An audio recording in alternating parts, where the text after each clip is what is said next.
Hello မင်္ဂလာပါဒီနေ့ကတော့အချွားပူလေးပေါ့နော်ကိုဒီနေ့လုံးအလုပ်တွေလုပ်ထားပြီးတော့ပြန်ပြီးတော့ဆူချတဲ့အနေနဲ့ပေါ့နော်ပြီးတော့ဒီလလည်းဘောနဲ့ထုတ်တာဆိုဘောနဲ့ရတာဆိုလေကိုပြန်ပြီးဆူချထားတာပါရှင်ဘာလေးလဲဆိုတော့တူကြည့်ကြမယ်ပေါ့နော်ဖောက်နေပါတယ်ဒီခါမှအဲ့လိုမွေဘူးဆိုတော့ကြိုးစားပန်းစားဖောက်နေပေါ့နော်ဘာလေးလဲဆိုတော့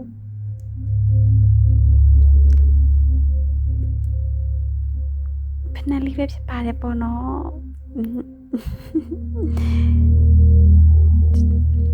ပြောနေဘာပြောနေလဲတော့မသိဘူးတမ်းမပါတော့ဖနလေးပါပေါ့နော်သူကြိုက်နေဖနလေးဆိုချီအောင်မျက်နှာက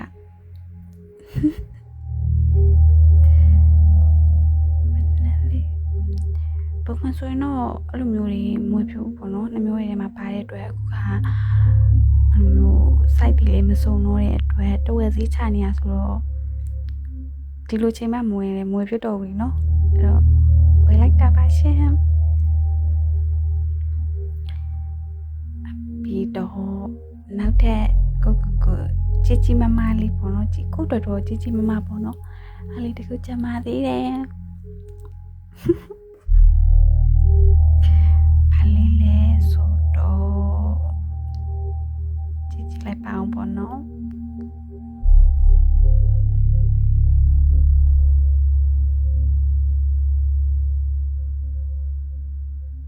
ဆွေးချိုးလေးပါဒီနေ့လုံးပြန်မှန်းထားသမျှပေါ့နော်ကိုဒီလိုမျိုးလေးလဲစူးချပြီးမှနည်းလောရတာလေးပြောမယ်ထင်နေပေါ့နော်ဆွေးချိုးလေးကတေးလေးဆိုပြီးမဲ့သဘောတော့ကြားတယ်ပေါ့နော်အရင်စိတ်ပါတယ်ကိုလိုချင်တာလေးကိုပြီးတော့ကိုပတ်စံလေးနဲ့ကိုရရဲ့လောကလေးနဲ့ပထမဦးဆုံးဝယ်ထားတဲ့ပစ္စည်းလေးဆိုတော့အရင်ကြိုက်ပါတယ်ရှင်တေးပြီးမယ်ပေါ့နော်တေးလေးလေးကြိုက်ပါတယ်